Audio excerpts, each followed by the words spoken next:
Hi, everybody. Welcome back from what I hope has been a great weekend. I hope you've actually enjoyed having an extra day off and that you're welcoming March in. It certainly has kind of come in nice warm weather, but also super windy.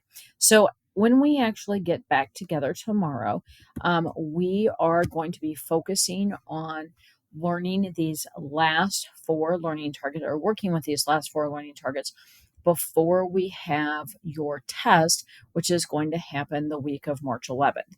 So, the goals and objectives that we're actually working on this week are going to be the idea that you can explain the differences that occur between spermatogenesis and oogenesis, was basically um, what happens when we get done with the end of meiosis in sperm cells and in egg cells. So, which kind of leads us into our second learning target, which is that you can explain how spermatogenesis and oogenesis will generate either sperm or egg cells. And then, as we actually transition to what's the probability that those particular traits are going to be passed on from one generation to the next, I can explain the probability that a single autosomal or body trait will be passed from one generation to the next, or that you can explain the probability that a single sex linked trait will be passed from one generation to the next. So, like I told you last week when we made the video about meiosis, I told you that I was going to go ahead and try and do a relatively short, not 47-minute long video on spermatogenesis and oogenesis. And so I want to go back to things that actually happen to be available in your packet and kind of highlight those things for you. Mine is actually going to show it in color versus yours that definitely does not, but it will talk you through how spermatogenesis and oogenesis actually work. So, if you want to pause the video and actually get out the packet, you can. Otherwise, you can kind of just follow along with me and know that you have it here for reference if you need to refer back to it. Okay, so if we go to the part in your packet that has information about the reading and the questions, it is going to remind you, like we discussed last week, that meiosis produces gametes or sex cells. Okay, so in many species that undergo meiosis, we have male and female members of a particular species, and it reminds you that any organism that happens to be male, when it undergoes meiosis, it's going to produce sperm. And we actually call this specialized process where your gametes are going to produce sperm, spermatogenesis, and female organisms are going to undergo meiosis to produce eggs. And that is actually called oogenesis.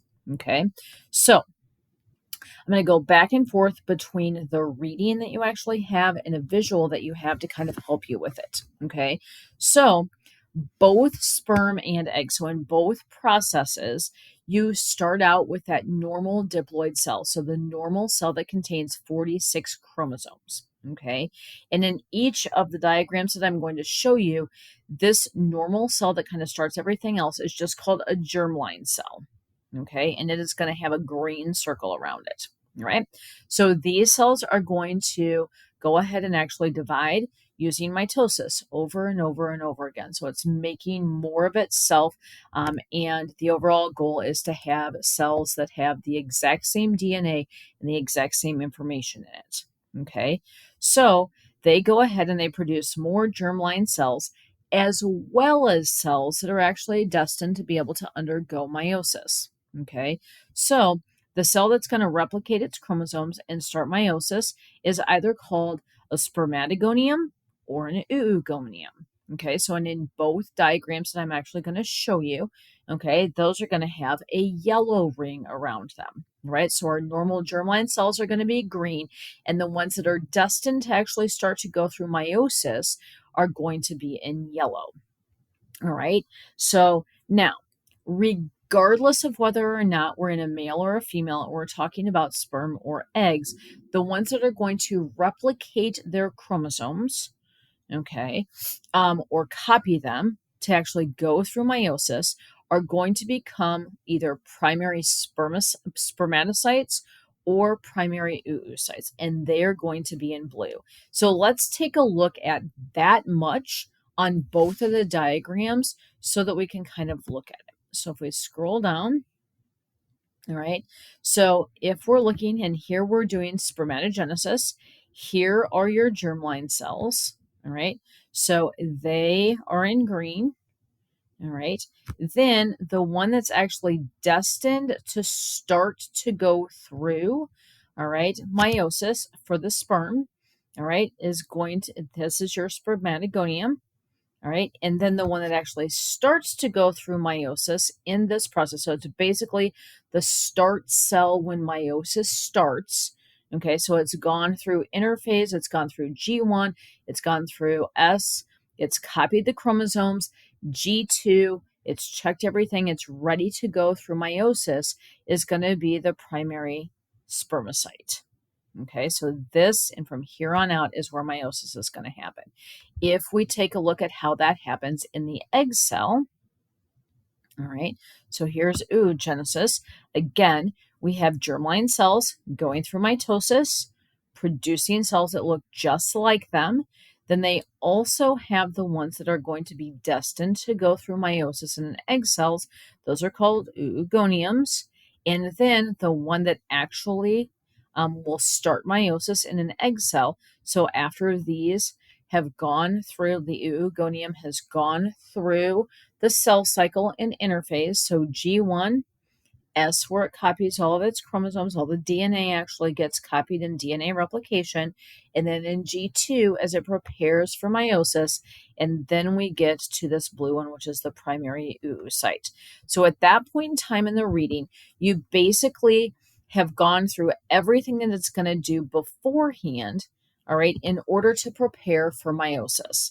Now, what in the heck actually happens when we get to meiosis in meiosis 1 and meiosis 2.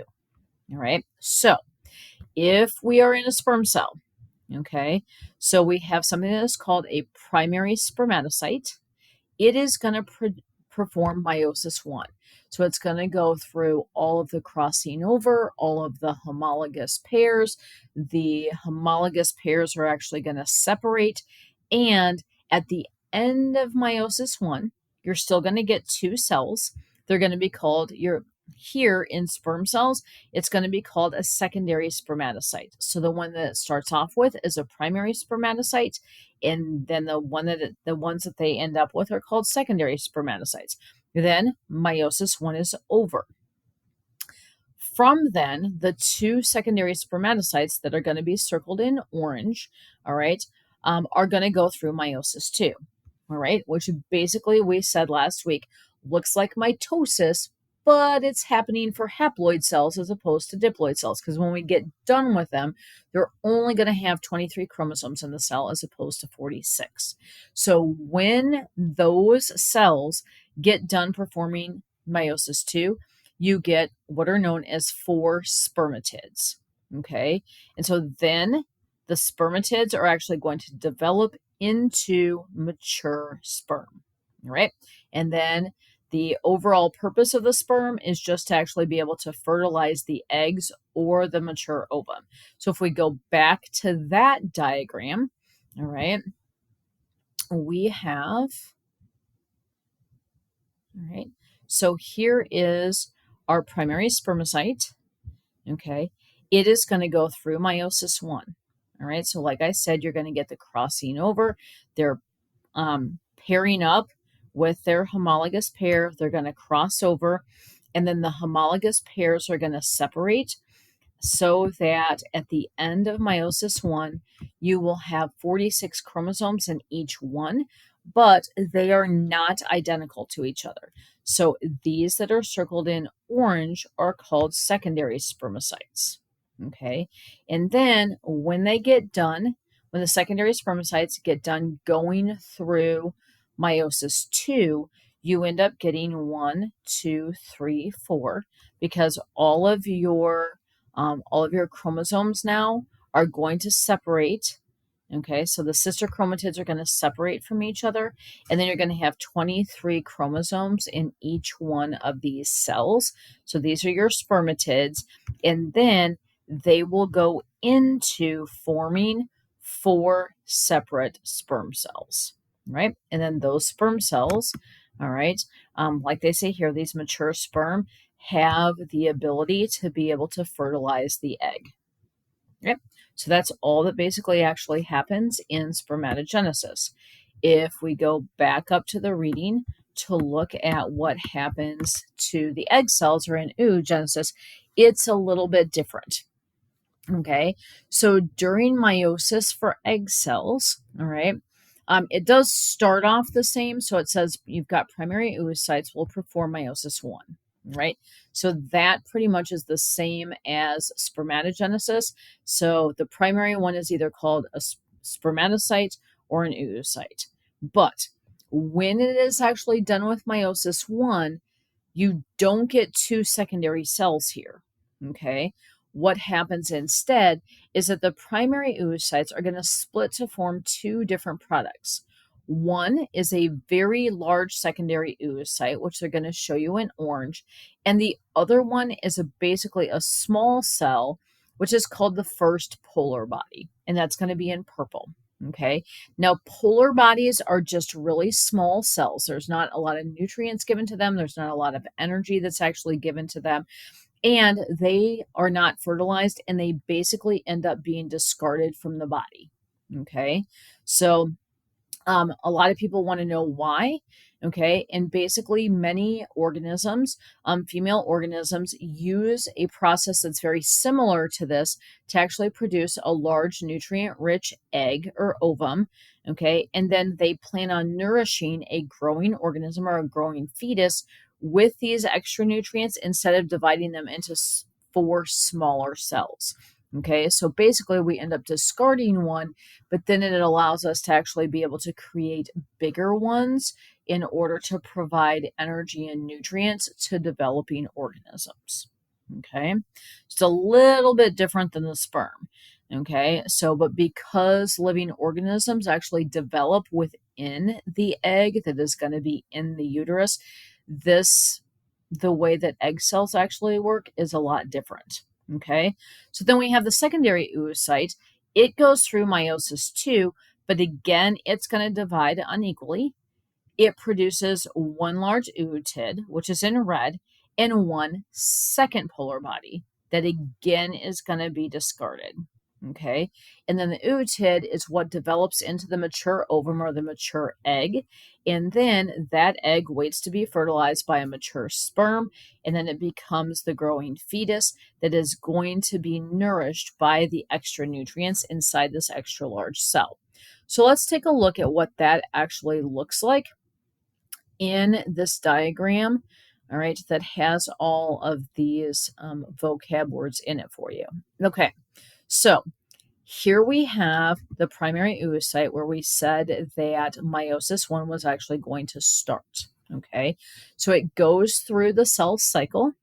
All right, so it's going to go through, it's going to copy all of its chromosomes. Okay, like it said, we get chromatids into chromosomes, and then we have our homologous pairs that actually line up.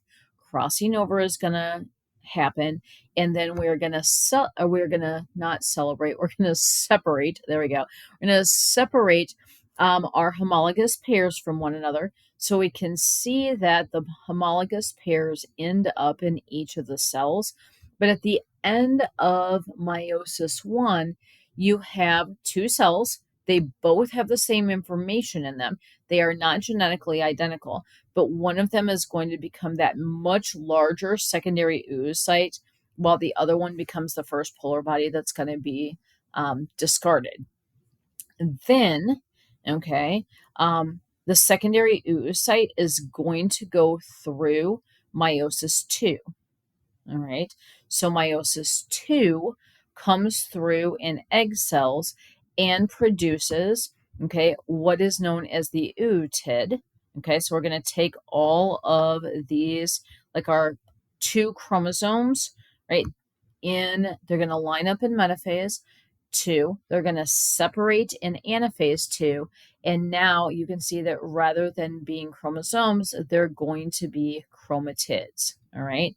So whether it's in the ootid or the second polar body, you're going to have 23 chromosomes in each one.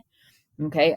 But only the ootid is actually going to go on to become the mature egg or the mature ovum. That second polar body that was down here in pink, all right, is going to meet the same fate that the first polar body does. Those two will actually be discarded, okay? And then we have the mature egg cell, and then we also have the mature sperm cells. And then when they fertilize one another, we've got 23 chromosomes that are in the egg. We have 23 chromosomes that are in the sperm. And when they fertilize to become the first cell or the zygote, you'll go from 23 chromosomes from mom and 23 chromosomes from dad, or 23 chromosomes from the egg and 23 chromosomes from the sperm, to 46 chromosomes in the first cell, in the zygote, like I said. And then that zygote is going to start to go through the cell cycle. So it'll go G1, where all its organelles are actually copied and all the molecular building blocks are. S in DNA replication, where it's going to copy all of its DNA. And then G2, where it'll do protein synthesis and get ready for mitosis.